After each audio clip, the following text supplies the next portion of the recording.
All right, folks, welcome back to another build log for the 1000 Polar Lights USS Voyager. We made a little bit of progress since the last video, and I'll go ahead and show some of that off. So first things first, you'll probably notice these little spikes here. These are the God, I can't talk. These are the fiber optics that I've gone ahead and drilled out. These are 1 millimeter fiber optics, and they are secured with Aleene's clear gel tacky glue just to make sure that light gets through. One thing that I do when I'm putting in fiber optics like this is I will use a handy dandy butane torch and very gently heat the ends of the fiber optics to create what's called lensing. Basically, it just expands the end a little bit, makes it a little bit easier for light to transfer through, and then makes it easier to actually get them through and not have them fall out. So those have all been secured in place. This is true for the rest of the ship as well. Next thing up is I want to talk a little bit about the windows that I have carved into the actual ship. So as I mentioned, one of the tools that I have really come to love and work on this kit are these Godhand micro chisels. So these are all about a millimeter wide and are not on the original kit. So using some photo etch templates from our friends at Paragraphics and Green Strawberry, I went ahead, marked these out, laid them in, carved them out. Obviously, 3 sets here, and then see if I can get a good photo. A set here, and then a set here. On the other side, 3 sets here, and 1 set here, and then 1 set here. So those will make it a little bit easier to clear out paint once I actually go through and paint this thing. Also, I've gone ahead and added in the resin science cluster thing here, and also the resin cluster or the resin bit for the back end or the neck piece that will eventually go here. You'll notice I've gone ahead and I've secured the clear parts in place as well because I am going to be light blocking and painting over this all at once. Eventually what I will do is just gently scrape the paint off these sections here so that I don't really have to worry about any kind of masking or anything like that. One thing that I learned from the last time I did this kit is making sure that I went ahead and sealed with, I believe it's a very old tube of squadron putty. Went ahead, sealed around this just to make sure that no lights get through. Before I actually mount this, I'll go ahead and sand these sections down so it sits a little bit more flush and it's easier to seal everything up back there. So, I also have gone ahead and mounted the clear parts. There's one here and one on the lower saucer as well. I'm going to paint over these as well. I went ahead and sealed around the edges here with, and I've got to be careful with this, some Mr. Surfacer dissolved putty. This stuff is great for sealing any kind of very small gaps. It light blocks pretty well too, which is why I put it in place around there. So that's kind of where I'm at as far as major construction goes. I did a little bit of work from an electronics perspective, but what I really wanted to talk about today is photo etch. So I'll be honest, I hate working with photo etch. It is the bane of my existence. I don't think I've ever had a project that involved photo etch that's gone well. However, I do appreciate the level of detail that photo etch adds to kits. So for an example, you look at the science clusters here that'll go along, the saucer edge or on the engineering hull. There's way more detail here than is either available obviously in a decal or available in the basic kit parts. There's only so much detail you can mold in styrene, or at least only so much detail that Polar Lights can mold in styrene. Just don't tell that to Bandai. Then you have things like the transporter emitters. I have 2 sets here. I'm going to end up using the Paragraphics kit just because I like the look of those a little bit better. Those I'm actually going to do last because I'm going to paint those a different color and make it a little bit easier on myself there. But some of the other things like some of the greeblies or things like that, those are all eventually going to get mounted the same. Now, For this kit, one of the things I've really struggled with is the fact like the main windows on the saucer are all just flat. Like there's absolutely no detail there whatsoever. Yeah, I'm not really a big fan of that. Fortunately, our friends at our friends at Paragraphics and our friends at Green Strawberry have gone ahead and created these window templates here. I am going to be using the one for Paragraphics, but I am going to be modifying them from how Paragraphics has them set up.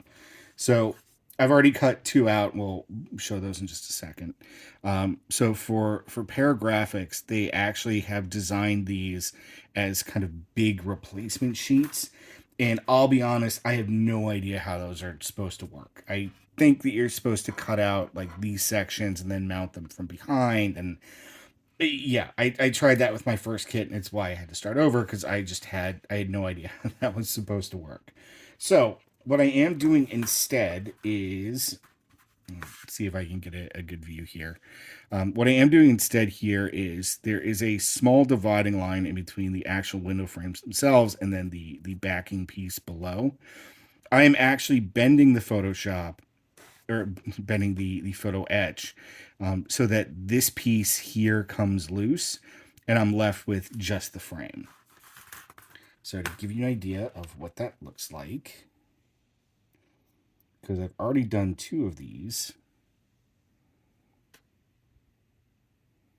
Yeah, they're very small. But what I'll do for each one of these is after I bend the pieces off, I will go ahead and use a photo etch bending tool, bend the excess off, and in the background you may hear my office manager / project manager ready. I will bend the pieces off using the tool and then secure them in place. Do a little bit of sanding with a diamond file. So if you're working with photo etch, I highly recommend having one of these and having a diamond file as well. Makes things a lot easier. So in terms of actually securing the photo etch, yeah, I'll be honest, I've yet to find a really good adhesive or a really good way to attach plastic to metal. With that being said, I am going to be trying something a little bit different at the recommendation of a couple of folks that I follow here and there, using some Eileen's Turbo Glue. So, a couple of tools I'm going to need for this. First, just a toothpick covered in sticky tack makes it easier to pick up photo etch parts and put them in place. A actual just regular old toothpick that I will use to apply the glue itself, and then the kit for where that's eventually going to go.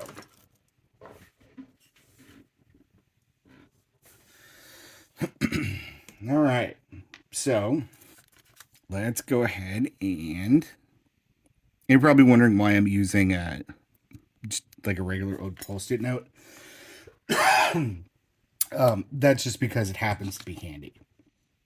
So I've gone ahead and poured out a little bit of glue. Next thing I'm going to do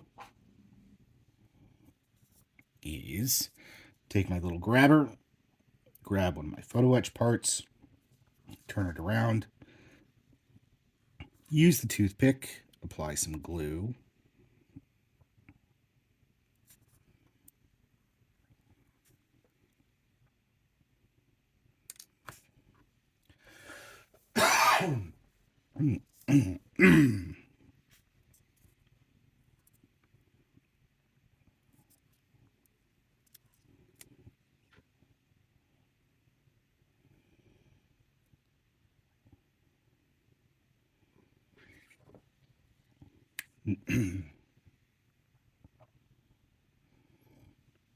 Not too much because I don't want it to seep out or anything like that.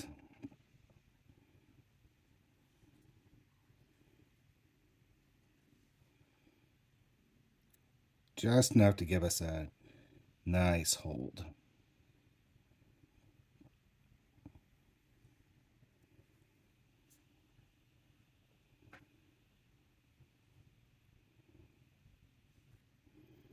As you can see, I'm fumbling with this a little bit, and this is, again, why I absolutely hate working with photo etch.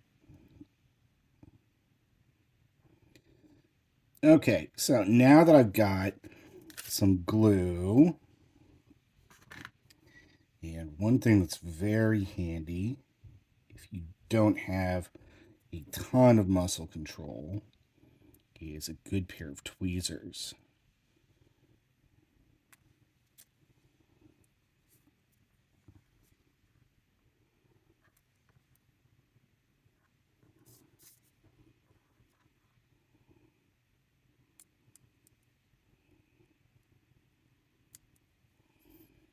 All right, there we go. So now that I've pressed a little bit of the excess off, I will go ahead, come over here to the kit, and gently apply it.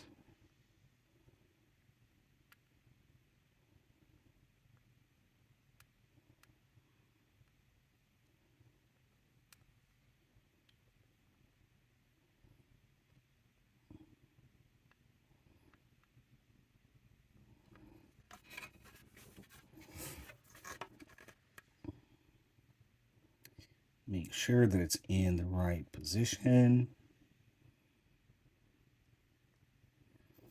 And gently press around all of the edges to make sure that it is in place. So I will actually use the back end of the toothpick for this, just because it's a little bit more surface area.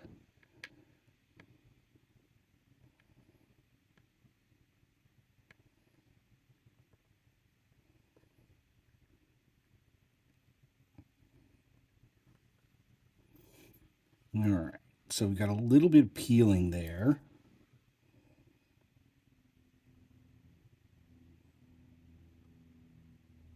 So I will go ahead, use my toothpick to apply a little bit more glue. Get that in there.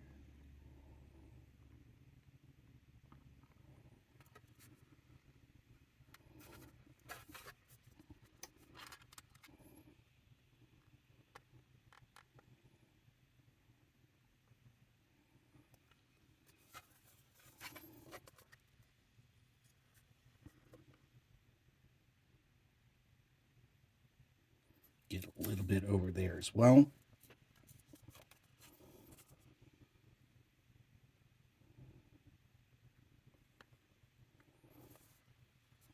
And in some cases, you may need to secure it from both sides while the glue gets into place.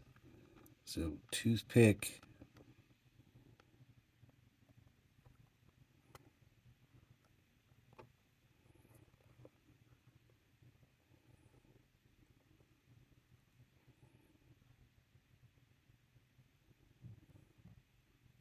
All right.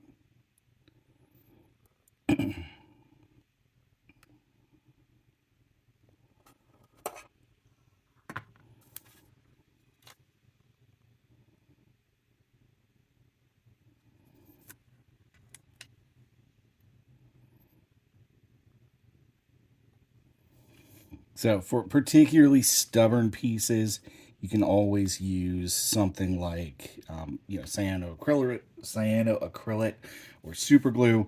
But yeah, I don't recommend it unless you can work very fast because it dries very fast, and it also sucks to clean up.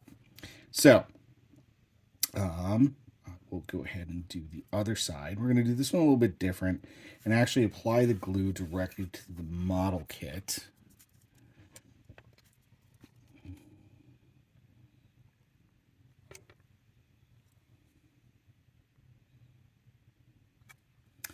Because this is Eileen's, this will just clean up with water.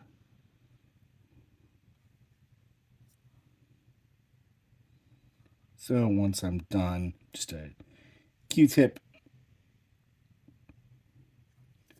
and I'll be good to go.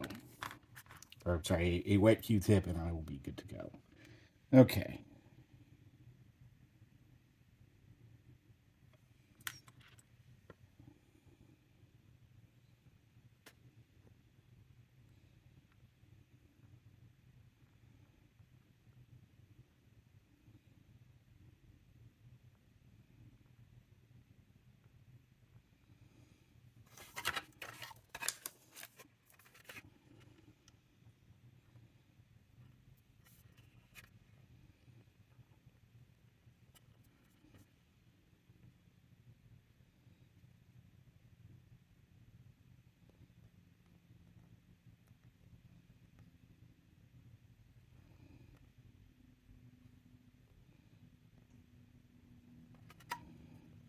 right, make a couple of adjustments. And yeah, there we go. So I'll clean this up and then, maybe do a little bit of additional adhesive if I think that it needs it. But that is basically how I'm going to attach photo etch. I have to do a ton of it here, here, here, here, here, here, here, here, and here. And then there's also a whole bunch of other parts as well. Yeah, it'll be it's a lot. It'll take me a minute, but the results, like I said, I think are well worth it. So yeah, hope everybody enjoys, and please feel free to leave questions in the comments. See you guys for the next one.